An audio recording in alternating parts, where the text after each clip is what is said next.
Hi, Anson Garcia with Verizon, and this session, or this part two, we're just going to look at logging in.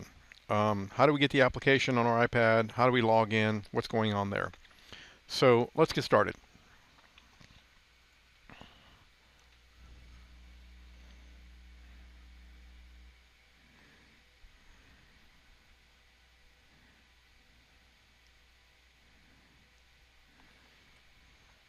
Okay, so we install the Cisco Spark app from the App Store. Simple as that. We're going to log in using our first.last at one.verizon.com domain. And that's important. One.verizon.com domain is the domain that we as Verizon own. That is our what we call our Spark domain. Okay, when we log in and use first.last at one.verizon.com, what's going on underneath the hood is kind of getting us to the right Spark domain. So it's looking at that domain and then connecting us right to the right Spark domain. Okay, and then it just so happens that we, Verizon, have integrated in Identity Provider, an IDP, with our Spark domain.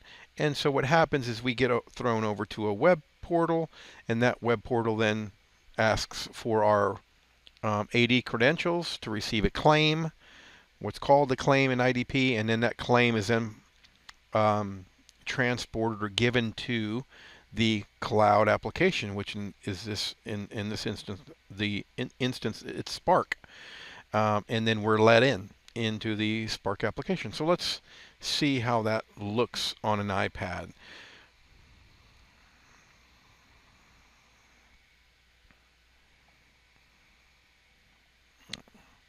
Let's bring up our Spark here. Okay, the first thing I'm going to do is I'm going to go into my app and I just search for Spark. You can see there I search for Spark, and I have the Spark application right here. So I just searched up here for Spark, and I can see it came up right here. I already have it installed, so we don't have to install it. We'll go back, and here it is, and we'll go ahead and go into Spark, and the first thing I get is to welcome to Spark, and let's get started. Okay, and this is where I'm going to put my email address.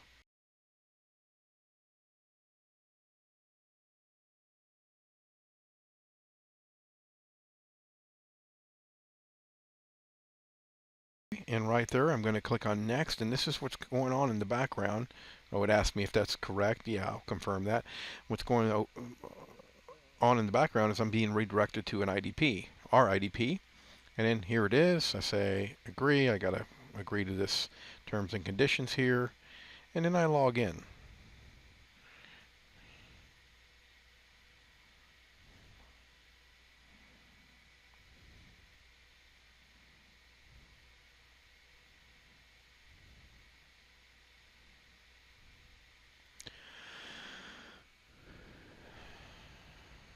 All right, and you can see there that I'm put right into the Spark application, and it logs me in. And that's all there is to it.